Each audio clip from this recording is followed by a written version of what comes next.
No, pero es que con las cosas que dice ese señor, ay, Dios mío. Deberías llamarte brigada del antifraude, deberías llamarte brigada del fraude. Me acusa de deshonesto por no poner la cita completa y acto seguido pone el fragmento en el que pongo la cita completa. El chiste se cuenta ¿Qué? la cita completa y acto seguido pone el fragmento en el que pongo la cita. Pero si la cita completa la coloqué yo del libro. ¿Pero qué dice? Si eso es una foto que yo hice. Bueno, entre comillas, porque simplemente puse el texto de la carta. Ahí es imagen del señor. Esta es la frase de él. ¿Pero qué dice? ¿Pero qué dice? Dios santo, pero es que el nivel de mitomanía de este hombre es increíble. Esta es la imagen que él vive colocando. Yo quisiera saber en qué momento él colocó esta frase. Que esta es la frase. Dios mío, el que no se ha visto ese otro directo se puede creer fácilmente esa pendejada que dijo el mamarracho ese. Dice de verdad lo que dice este señor. Es un disparate. Esta imagen la hice yo en Photoshop. Esta imagen no la hizo él.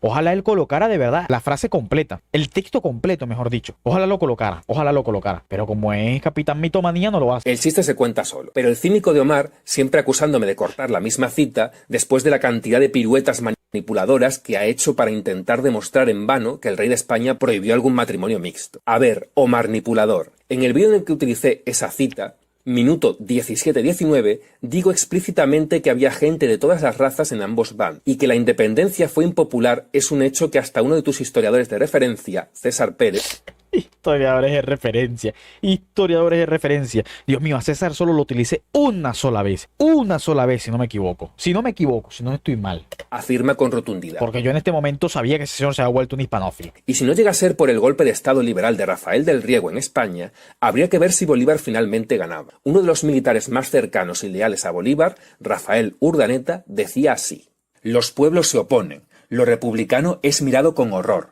No hay un hombre que no sea enemigo nuestro. Voluntariamente se reúnen en los campos a hacernos la guerra. Nuestras tropas transitan por los países más abundantes y no encuentran qué comer. Los pueblos quedan desiertos al acercarse nuestras tropas, y sus habitantes se van a los montes. Nos alejan los ganados y toda clase de víveres. El soldado infeliz que se aparta de sus camaradas, tal vez a buscar alimento, es sacrificado. El país no presenta sino la imagen de la desolación. Las poblaciones incendiadas, los campos incultos, cadáveres por donde quiera, y el resto de los hombres reunidos por todas partes para destruir al patriota y ayudar al asesino. Efectivamente, esto lo dijo Urdaneta. Y de hecho, yo en mi video, en el segundo video respuesta que le hice a Brigada sobre el primero que él me realizó, yo coloqué fragmento de un historiador del Centro de Estudios Simón Bolívar, en donde este historiador dice: en definitiva, la Primera República sucumbe rápidamente ante el fracaso de un proyecto político débil y contradictorio. Ahora bien, que el proceso de independencia no fue popular precisamente durante su primera fase, y esa primera fase incluía la Primera y Segunda República precisamente. Y esta carta es de Urdaneta que se la envía a Camilo Torres el 27 de julio de 1814. Así que sí, no se contradice con lo que yo he dicho, con lo que la historia dice, que el proceso de independencia durante la primera fase fue impopular. De hecho, por algo Brigada nunca deja la fuente como tal, ni el año como tal de la carta, para así querer demostrar que el proceso de independencia fue impopular durante toda su fase, como lo que intenta hacer con Joaquín, de hecho. Y por cierto, un historiador que cita a Brigada aquí como Ángel Lombardi también lo desmonta él, y él no colocó ese clip, porque claro, contradice la estupidez de la independencia fue impopular. No hay duda que el esfuerzo militar no tuvo el apoyo necesario. Y una de las grandes conclusiones de la tesis, del trabajo sobre el tema de independencia, es que no hubo apoyo militar sostenido y permanente para garantizar el triunfo militar, aunque yo lo dificulto, dadas las circunstancias de que ya había el movimiento había progresado mucho y el apoyo de los revolucionarios había crecido demasiado grande. Donde dice patriota, en realidad se refiere a los que apoyan al asesino en masa Simón Bolívar, y donde dice asesino son los que apoyan al régimen del Imperio Español, que era el que protegía a los indígenas de... Ok, vamos a ver qué tanto el régimen del Imperio Español protegía a los indígenas. Cartel de destrucción contra el pueblo patriota indígena de Cangallo, del general colonialista José Manuel de Carratala, fechada el 17 de diciembre de 1821, Ayacucho. Queda reducido a cenizas y borrado para siempre del catálogo de los pueblos el criminalísimo Cangallo, pueblo indígena. En terreno tan proscrito, nadie podrá reedificar y se transmitirá la cabeza de la subdelegación a otro pueblo más digno. Mayores castigos dictará aún el brazo invencible de la justicia para que no quede memoria de un pueblo tan malvado, que solo puede llamarse nido de ladrones, asesinos y toda clase de delincuentes. Sirva de escarmiento a todas las demás poblaciones del distrito en el actual departamento de Ayacucho. Carta de Pezuela Jerónimo Marrón de Lombera, cuartel general de Jujuy, 2 de agosto de 1814. Le escribo sobre el particular Jaureguey, disculpen mi pronunciación, con su gente ha salido de Cotagaita, según me dice, para aqueitar y castigar los indios alzados en Puna y otros pueblos. No espero que haga castigo ninguno porque su carácter no se lo permite. Y es la falta más pande que puede tener el que manda hoy una expedición de tal clase. Así se lo digo, y le añado que se tenga a la vista la conducta de Báez en Cintia. Apúrele usted por su parte, pues este hombre si tiene actividades bastante para que, formando una especie de cuerpo volante, ande con él por todo su partido, y los confinamientos, y los confinantes. Bien dada orden para el castigo de esos infames indios que mataron a García en su partida. Pero ya verá usted cómo no la cumple el oficial comisionado, hasta la iglesia si la tiene debe ser quemada y arrasada, sacando a nuestro amo antes en las alas de nuestro Señor respeto y humildad. Deben las mujeres del pueblo, los viejos y hasta los niños morir degollados, pues además de ser de la misma vil especie de los que los actores tendrán en ellos, su castigo, los que han huido a montones del hospital, la provisión y un escuadrón, salió ya de esta y enseguida camina el ejército para Suipacha, donde estará a mediados de este mes en respeto de esas provincias y usted con la esperanza distinta de tranquilidad. Como dato curioso, quien envía esa carta es Joaquín Pezuela, que en 1814 era simplemente un general realista en Charcas, actual Bolivia, pero que en 1816 llegaría a ser virrey del Perú. Casi nadie envía esa carta, ¿no? Casi nadie. Pero bueno, los genocidas eran los patriotas, ¿no? Joder, tío. Así que sí, sin lugar a dudas, el régimen colonialista español mantenía el orden y por supuesto era muy amable con los pueblos indígenas. Desde luego yo no les pretendo vender que esta es la realidad de la mayoría de los realistas que combatieron en la guerra civil o guerra de independencia hispanoamericana, pero evidentemente hubieron actos de injusticias por ambos bandos. Un bando no era mucho más angelical que el otro. Es una ridiculez querer vender esta imagen de los patriotas arrasando pasto porque eran unos genocidas antiindígenas y los realistas se llamaban a los indios. O sea, es una estupidez. La guerra de independencia es bastante compleja y querer venderla como que está liderada por unos criollos sumamente racistas es una estupidez cuando en el bando criollo encontramos gente que no ama a los indios ni a los negros, pero también encontramos gente que defiende la igualdad jurídica de estas castas con los propios blancos, como es el propio Rivas, a pesar de que Rivas tenía aún esclavos, pero Rivas defendía a las castas inferiores. Entonces dejemos de hacer apología al sistema monárquico e incluso haría un llamado de reflexión al propio sistema patriota, que en bastantes ocasiones no se comporta de la manera más perfecta. Vuelvo y repito, querer vender esta actitud de los realistas como estas dos cartas que acabo de citar como la normalidad es una estupidez. Los realistas no se comportaron así todo el tiempo y de hecho el propio Bolívar lo llega a expresar en Nueva Granada y con realistas moderados que existían en Venezuela. Mira, a mí me parecen alucinantes varias cosas. Según estos hombres, vamos a utilizar la misma lógica. Yo voy a utilizar la misma lógica. Me voy a elegir bajo la misma lógica. ¿Cómo es posible que un grupo minoritario de criollos mantuanos haya impuesto a tener una mayoría de negros, pardos, mestizos e indígenas?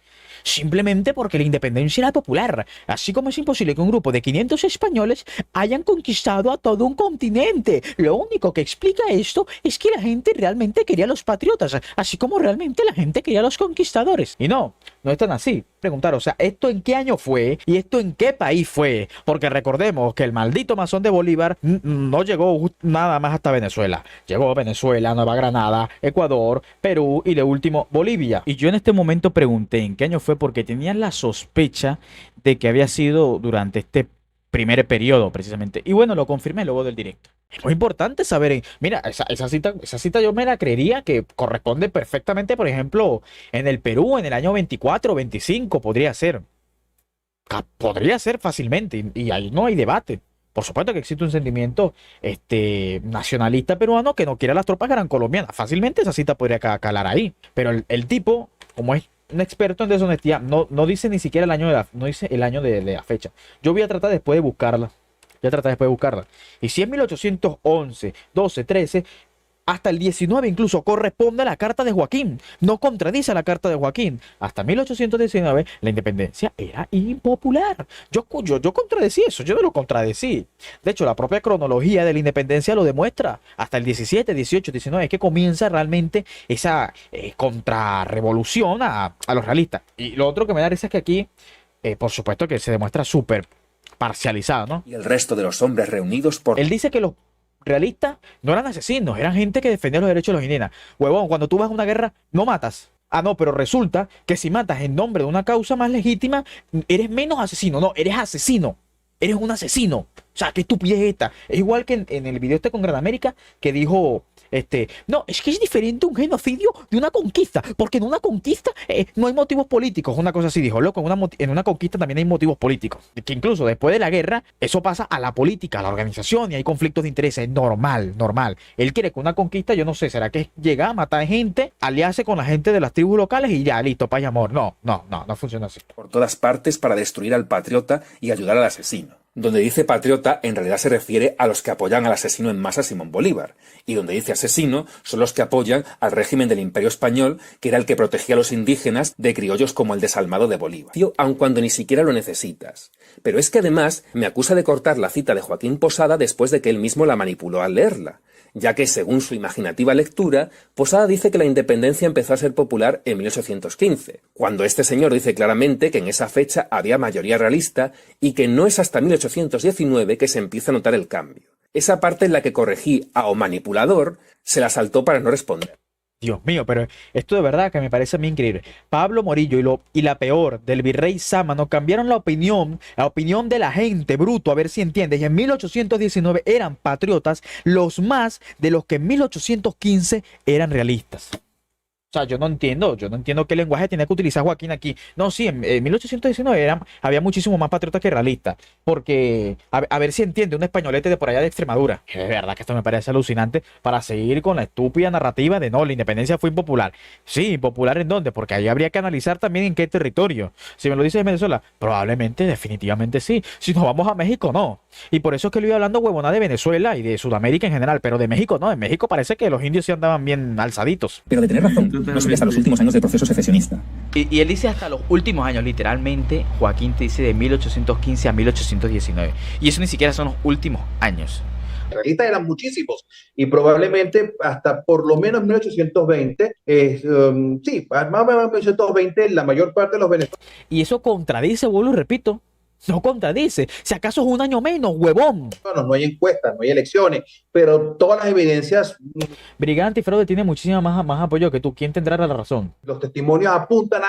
Justamente en ese año de 1820 ocurre lo que sería el levantamiento del Riego y el trienio liberal. Y ahí pues el devenir...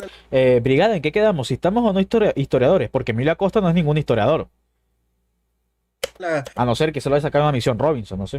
Guerra junto a otros factores, hay que decirlo también, pues cambiará totalmente y la población venezolana o criolla pues cambiará, empezará a cambiar de bando, ¿no? En Caracas se dieron en 1809 otras fiestas y con globos aerostáticos en honor a Fernando VII, y en 1812 con la entrada de Monteverde hubo fiestas y repartición de medallas de proclamación, ¿no? También en Puerto Cabello, en 1820, con la llegada del retrato de Fernando VII, hubo celebraciones, ¿no? Entre otros muchos puntos de la geografía venezolana. Esto habla, ¿no?, de lo fiel que fue la población venezolana a la monarquía hispánica, ¿no? Ok, vamos a utilizar la misma lógica.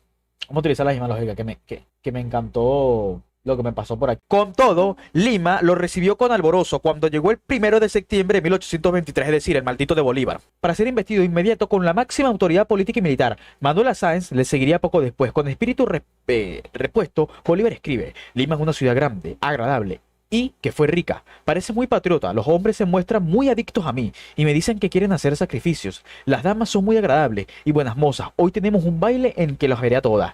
Intenta mostrarse optimista. Los hombres me estiman y las damas me quieren. Esto es muy agradable. Tienen muchos placeres para que él pueda pagarlos. Yo estoy encantado. Por supuesto, no me falta nada. La mesa es excelente, el trato regular, muy adornado, los lindos ojos y de un porte hechicero. Coches, caballos, paseos, toros, tedeums, no sé por qué dice eso. Nada falta, sino plata para el que no la tiene. Entonces, bajo esta lógica, parece que Bolívar fue agazapado, recibido en Perú. Los peruanos querían la independencia, parece definitivamente bajo esta lógica sí. Yo en el tema de que si la independencia fue popular o impopular, no me voy a meter, porque es un tema muy complejo, porque es que no existen encuestas, tal vez datos precisos de si la independencia fue popular o no. Ahora, yo en ese sentido le podría conceder la razón a ellos de que la independencia efectivamente durante los primeros años no fue popular. Definitivamente ahí la podría conceder y no me meto mucho en debate.